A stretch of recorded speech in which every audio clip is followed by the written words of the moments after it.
American exchange student Amanda Knox of Seattle is now a convicted murderer. One British victim, two defendants from America and Italy. The trial was bound to captivate. It's also been fiercely divisive.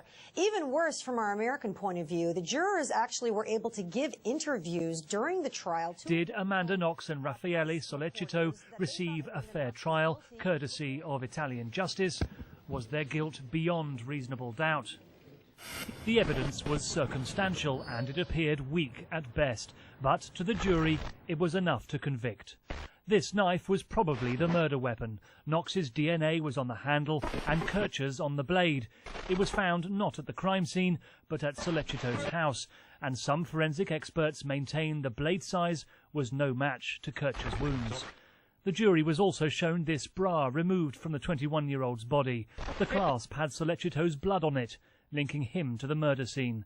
The prosecution claimed also that Knox bought cleaning materials the morning the body was found as part of a cover-up. The level of the evidence in this case is, on the face of it, quite weak. And it is interesting that guilty verdicts were returned here.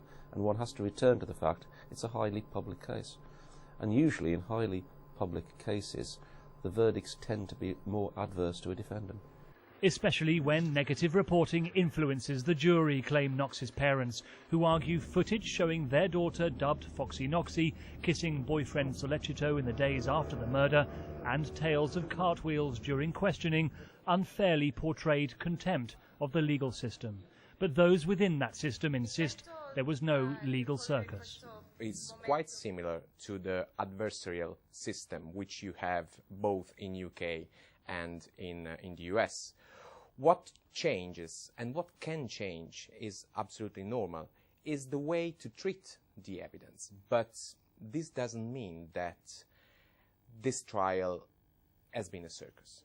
The woman described as a killer, appearing to pin the murder on this innocent bar owner, bore no resemblance to the Knox many knew. But the true Knox may lie in the pages of her prison diary. According to criminologist Professor David Wilson, they reveal the Knox-Sollecito chemistry was to prove lethal. In these diaries, unfortunately, this gives me no pleasure to say this, Amanda Knox comes across as a gap year Rose West, somebody who may have indeed have been rather innocent in the United States, but comes under the influence of a more dominant man who introduces her to behaviours that she might never have engaged in had she not met that older man. After a trial where clarity appeared to be lacking, one thing is now clear. If the Knox family expect the Italian appeal court to view guilt beyond reasonable doubt in a different way, they're likely to be disappointed. Paul Harrison, Sky News.